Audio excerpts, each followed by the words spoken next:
Good morning, welcome to this week's Member Showcase. Today I'm joined by the incredible Cheryl Sharp. I'm not going to attempt to butcher the name of her official business, but you can always find out more about Cheryl under her own name. Um, but Cheryl works with women rebuilding their lives and achieving financial independence after abuse. So I'm going to try and be very tactful in this conversation, but if I do say something that isn't as politically correct as it should be, please forgive me. But she also works with employees to create safer, more supportive workplaces that can literally save lives. She's got an incredible journey from running a cupcake business to building a six-figure, multi-figure accounting firm after leaving an abusive marriage, and now uses her experience and expertise to support others. She's also a proud horse owner. You might be able to tell that by the wallpaper in her background, having fulfilled a childhood dream with her horse Coco, who I know she loves spending her spent time with. So this is a really important conversation, and I know it's going to be insightful, eye-opening, and incredibly impactful. So welcome, Cheryl. Always lovely to see you. Always have a great conversation. And as I say, I always try and not to say things that are perhaps in the wrong way. But I guess that's what you're teaching, isn't it? You're teaching business owners to use the right language and look for the right signs. So let's start with talking about your business. Can you tell me a little bit about who you support and the kind of impact you're making out there in the real world? Yeah, and of course. So I kind of work with two different audiences, to give the business speak. So I work with domestic abuse survivors directly, help them to look at rebuilding their lives. So once they're free, they're safe, they're out of that environment, I can help them look at, right, well, what comes next? How do we rebuild your life? How do you build the life that you actually want? Sometimes it's actually giving them permission to think about what they actually want because they've not had that for a very long time.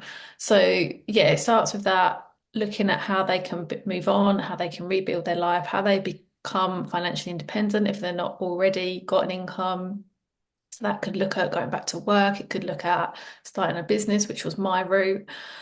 And then just helping them on that journey. So I work directly in a women's centre with a charity, and deliver that face to face with a group of ladies. And I've just seen the confidence in them grow incredibly. One lady in particular I've been working with for a year now, um, and just seeing the difference in her over that year has been incredible. She's now excited about the future. She's looking forward to all the things she wants to do. She's telling me her massive big goals, which are brilliant. Wow. And just seeing her figure out what she wants, how she's going to do it, and everything else has just been incredible. And I'm just really, really excited for her journey. It's just gonna, It must be like a real proud mum, like your heart must be yeah, bursting. And that journey takes a long time, doesn't it? It's not a quick, a quick magic pill that we want with all things in life that are difficult and hard, but you yeah. are there supporting. So that's one way. And then what's your second way of The other way of working? helping survivors is working with employers. So, as I mentioned, financial independence is a really big part of rebuilding your life, and leaving situations as well.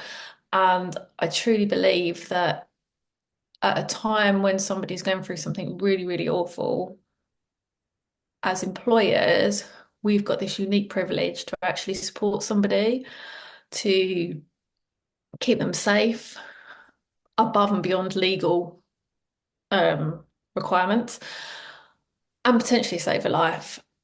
At a time when they need their job the most is when they potentially may look like they're not performing, they're not doing what they should be doing at work. And that could lead to poor performance, it could lead to them losing their job. So the work I do with employers is helping them to spot the signs, helping them to understand how to deal with it, so how to have a conversation, what they need to do next. Um, Spoiler alert, they don't need to fix anything. That's not their job. Their job is there to recognise, to refer them to the relevant organisations, and to keep them safe at work.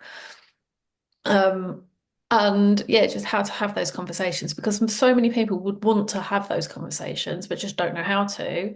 and therefore they stay quiet because they just don't know how to say it, or they don't recognize the signs and just go straight to that poor performance angle, which actually is going to do even more damage to the Damage. Yeah. person. Yeah, I mean, So I know you and I have had a few conversations about this, but when I think about my old corporate days, and I was running big teams, and it was from a from a leadership point of view, and being a manager of a department, it was something never that I never thought about because I never had to think about it in my own personal life. But it was also something that was never kind of highlighted to us by different departments to say, this is the kind of stuff you need to be on the lookout for. And certainly if somebody was, I remember one girl was a really poor performer, to the point where we did have to let her go after going through all the normal rigmarole. But I look back now and I think, was something else going on that I didn't even have the skills to know whether to look for that? And that is a massive part of what you're doing, isn't it? It's that it, education of, yeah. don't just assume it's this, think No. about, what else could be impacting them in their life. Exactly. And it may not be domestic abuse. It may be so many other different things. It could be a loved one is ill. They could be ill. It could be any number of things going on for that person. But if we're not professionally curious and try and actually say, right, you're not yourself, is there something else going on? We're not going to get to the root cause of it and just treat it's like treating the symptoms, not the cause. Yeah, yeah, And that's yeah, kind of what 100%. the work I do, through like policy work, through training, and this really embedding it into your culture. And some of the work that I've done already, where I'm raising awareness and things like that, generally after every single talk or session that I do, somebody will come up to me and say, either they've had an experience or they've know someone who's had an experience, or they'll even say to me, I'm actually questioning my own relationship. Could Yeah, I be in it? Because so many people just go straight to the physical stuff and they see yeah, like bruises and that kind of thing. They don't think about all the other elements. And it's that that really gets people thinking. And if we actually raise that awareness of all the types of domestic abuse, the person who's sitting there thinking, oh, my relationship just it is what it is, actually, they might recognize it for what it is and be able to take steps to get out of it. And knowing that their organization will support them in that. all that. Yeah, And it's a safe topic we can talk about at work, because that's the other thing. Very unlikely that somebody would actually come out and say it unless they really have to. Um, yeah, it's saying we can talk about these things here. It's not a taboo subject. If you need help, tell us. Because I always say an open door policy is only as good as modelling the kind of things that your open door will allow. yeah. Kind of, I love the phrase you just used, professionally curious. Not, I think that's, it's a lot of business that I've been in over the years where it's all about, what's the financial number at the end of the week, the end of the month, the end of the quarter, the end of the year. And yeah, it makes me shudder to think now some of the stuff that, could have been going on, but we were, driven. And I know a lot of organizations are driven, big businesses in that number. The work you do, I mean, hopefully people have just picked up on that in the first 5 minutes that we've talked about this, is incredibly powerful. What led you to focus on helping women rebuild their lives and financial independence? it was. I would say it was a throwaway comment. So my background is I left an abusive marriage. I didn't have any support or help at the time. I was financially dependent on my perpetrator, which was a big part of me staying stuck in that relationship. Um, and I did eventually get out, obviously, and I had to literally rebuild my life from scratch. And for me, going back to work wasn't an option because I had two small boys. I didn't have reliable childcare. I couldn't afford childcare. Um, so I looked down the business route and I had had some training as an accountant. So I went down that route, set up my accountancy business and grew that. But one thing I just kept coming back to was I had no support. I didn't have anyone at the time. And I just said to my coach at one point, I really would love to be the person I wished I'd had. Somebody to show me that what is possible for a start. Yeah. Somebody to show me that it does get better, that things can improve, and life after abuse is incredible. Yes, it's hard. I'm not going to take away any of that. There has been some really hard and tough stuff, but the good far way outweighs the bad. Yeah. So that was kind of like this is what I want to do. I want to be the person I wish I had. And then I was like looking at, well, what does that look like? Look And like, yeah. I spent a good couple of years trying to figure out what exactly that was. Um, and yeah, I just landed on obviously it was a bit of a chance thing working with the charity that I work with. And from there I was able to build my program working with survivors, which is now online as well. So it's reaching more and more people all the time. Um, and then I was like, but there's got to be other angles to this as well. And that's when like the employer bit kind of come in and I started seeing about how employers can help, did a lot more research, and I was like, there's not enough of this out there. There needs to be more. Um, and yeah, I think my own imposter syndrome got in the way quite a bit because I was like, I'm going to need to work with an employment law specialist to do this. I'm going to need somebody really good at HR. I can't do this all on my own. I've not got the training. And I'm like, well, why if I can't I do it myself? At the end of the day, I wanted my policy to be practical, plain English, simple to follow. So why can't Yeah. I write it myself? I don't Yeah. need the legal stuff. Yes, there are some legal bits around it, but generally I don't need it. So yeah, I Yeah. finally wrote the policy myself last year, end of last year as a bit of a like template guide and that I can then adapt and work with employers to put their own policy in place as well. Um, so yeah, I think that's kind of answered it, isn't Yeah, yeah, it? no, and I think that's often the case with a lot of ways in which businesses are set up. There is a personal need. So we're looking for something, we can't find it, whatever that might be. And then we think, well, I've got the experience of having gone through this. I really understand what is needed. The old Pareto rule of 80/20. I know 80% of what I needed. And then Yeah. when you start doing that research, you realize there's other gaps and you start to fill that in and you provide a service that nobody else is providing out there right now, which you should be absolutely applauded for. Because I know you've taken your time with this as well. This isn't Yeah. something that you've just gone, I have, come out of abuse and now I've launched a business that helps other women. I know because I've known you for a little while now. I know that you've very much gone on your own journey of Yeah. making that happen. And now you're at a stage where all the important work is happening. So I'm going to change tack very slightly and probably go off topic for what I sort of said to you we probably talk about. But how can let's talk about the businesses right now. How Yeah. can the businesses work with you? What is it that you're offering to support businesses? Give me a bit of that. So I think that's really important to So share. again, there's no one size fits all. So first of all, I always have a conversation with a business that's interested in doing something to support their employees to look at what they've already got because they may already have some things in place. So it could be a case of taking what they've got and improving it. But generally, the bones of what I'm doing is policy so that managers know what they can offer as support. They know how to speak to somebody and they know how to deal with it internally. So like all the documentation and all stuff like that. So there's a process that they can follow as and when they need to, because I think at the first and foremost of it is somebody just wouldn't know what to do. So it's getting that plain English, simple policy in place of, right, this is the support we're offering, this is how to have a conversation, this is what we're going to do, kind of thing. And then training.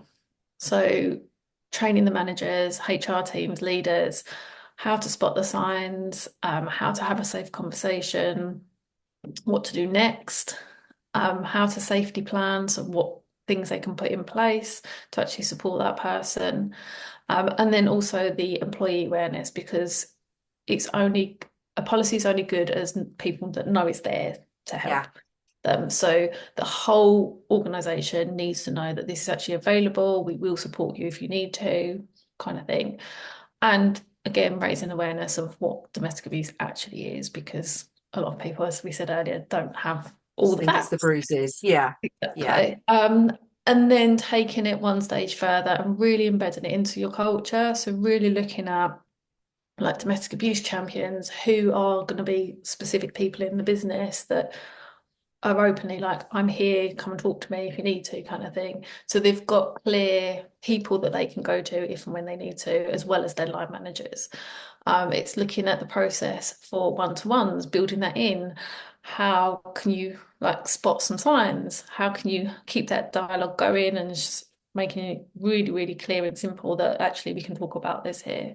Onboarding, offboarding processes, coming back to work from maternity, all these things that we can do to really embed it into culture and just to keep that conversation going so that no one ever feels that they can't actually talk about it if they need to. Um, and yeah, that's Yeah. kind of that's I think, and I'm sorry to use this pun, but it. because you have got horses in your backdrop and you are a horse lover, it's almost you don't want to do this work with a business after the horse has bolted. This is all work that needs to happen now, and the way you've just described it, it's almost like businesses can go on a journey with you. Yeah. So it's not like you do everything in one go, but start No. with the policies, then go on to the training, then go on to the education. Yeah. Then, before sort of shouting to the team members, we've, in a subtle way, we've got this service if you want to talk to us.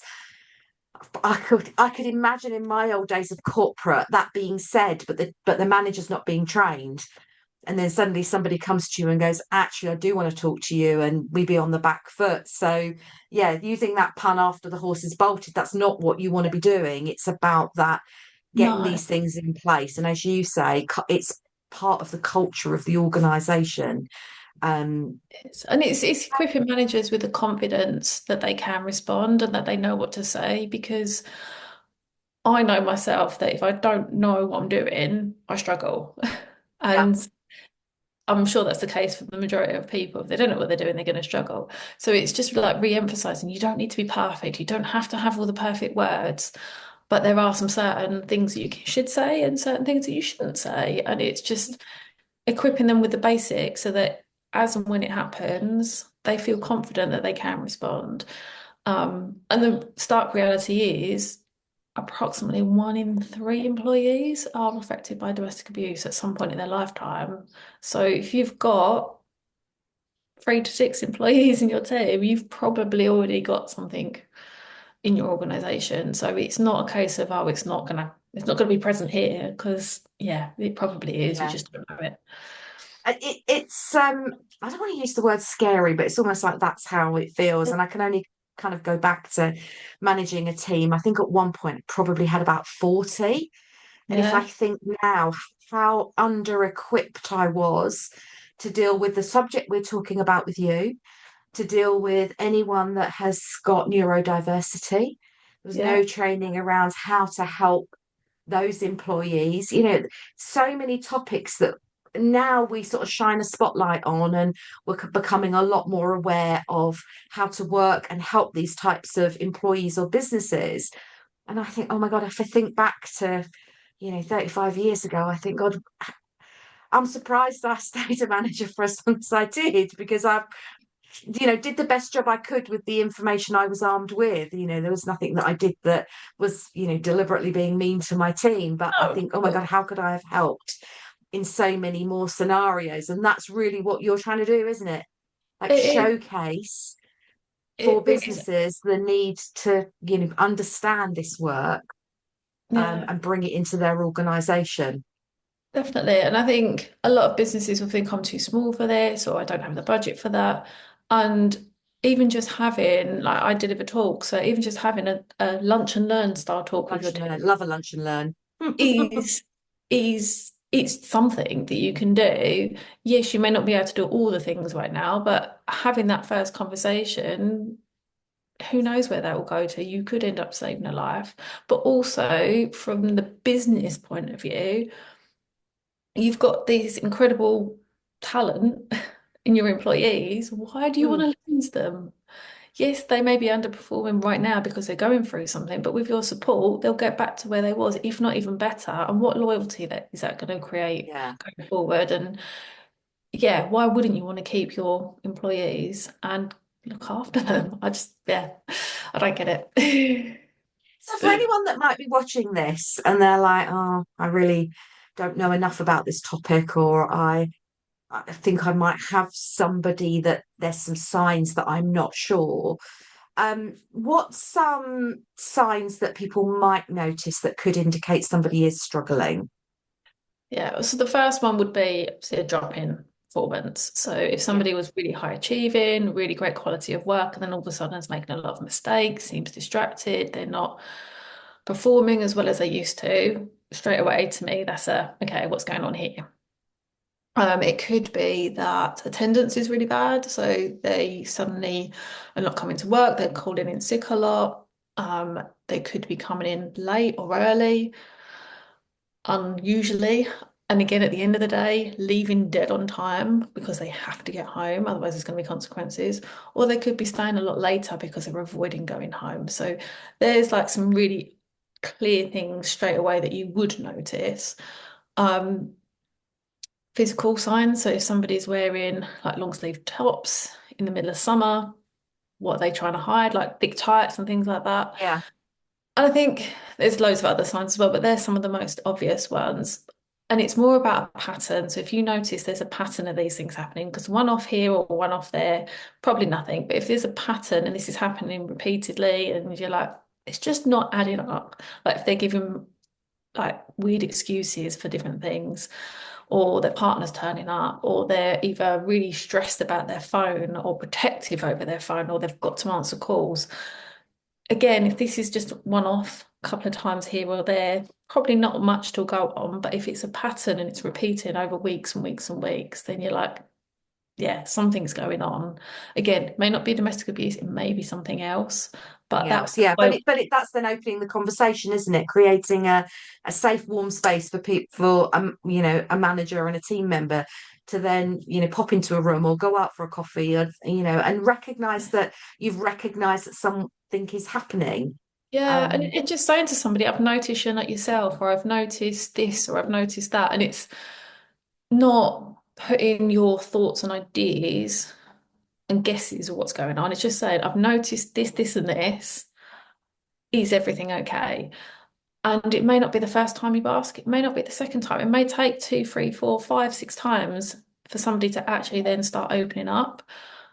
But just letting them know that you're there when they're ready is also yeah, really important. yeah, So not pressuring them to tell you anything because they will tell you when they're ready, and pressure is just even more abuse, frankly, because yeah, it's more control and everything else. So they need to be ready to tell you when they're ready. Obviously, if there's uh, something where there's immediate physical danger, then call the police and you have to intervene, obviously. But if they're not ready to tell you yet, it's not going to help anyone. no, not you sort of badgering them like, but there must be something. Surely, I can just see all those conversations I was having in the past, but we are where we are right now. I'm just circling back. So at the beginning we were talking about the fact, so very much working with businesses, which we've spent a lot of time talking Yeah. about. Just go back to the people that you help that are coming out and Yeah. sort of, I guess, resurfacing and being like, right, what's next for me? How do you help those types of people? Have you got programs that you run? How does that Yeah. work? So I've got a program called Rebuild and Thrive, which is a 6 module online, on demand, go through it at your own pace type course. And that looks at goal setting, it looks at reclaiming your confidence and building that back up, which is the way that I did mine. Financials, because the accountant at me, you need financials, but it is a really big part of getting out and staying out. And feeling like you are able to live on your own as well. I think it's a confidence issue as well.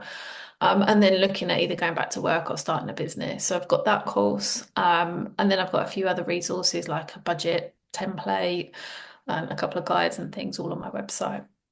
Awesome. And what I will do is in the description for this video, I will pop the link in to that program so that if anybody wants to go and take a look, because I'm guessing you can just buy that on your website and Yeah. start that straight away. So if Yeah. somebody is struggling and they think, actually, I need something, it could be a great place to start, which, Yeah, you're kind of doing, maybe away from the home if you are in that situation. But I know you're very clear about you work with women once they've come out and they are ready to move forward, aren't you? You're not yeah. working with people that are still trying to get out. I know when we've spoke before, you're very clear about that. Yeah, I do work with organisations, so I can refer people to relevant organisations for Yeah. help with that. So yeah, my DMs are always open on Instagram, LinkedIn. So if anyone does ever want to have a chat or wants to just go, I don't know what to do next, message me and I'm happy to point you in the right direction if you're not quite at where I am yet. And there's also the resources page on my website, which has got loads of resources for both survivors and employers. And the support page on my website has got loads of information as well around organisations to actually Yeah. help get somebody safe. And it's also got links to practical resources like solicitors, counsellors, and stuff to actually help you. And they're all people that I know, like, and trust, and do have the speciality of working with other abuse survivors. Yeah.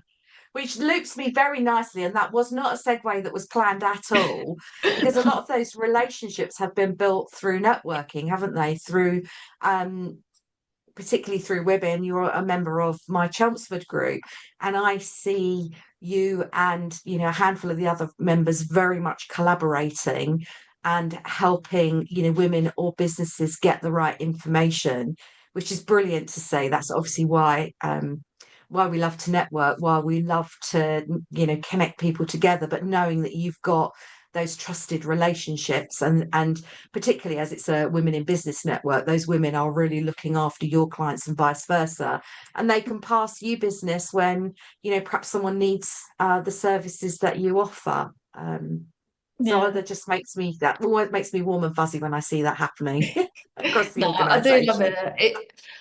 It's really weird because like one of the ladies that I work with now, I've kind of met her a couple of times before, but we've not really like bonded or got to know each other very well. But through networking and yeah, WIBN we have, and it is now incredible to see how closely actually our work is aligned.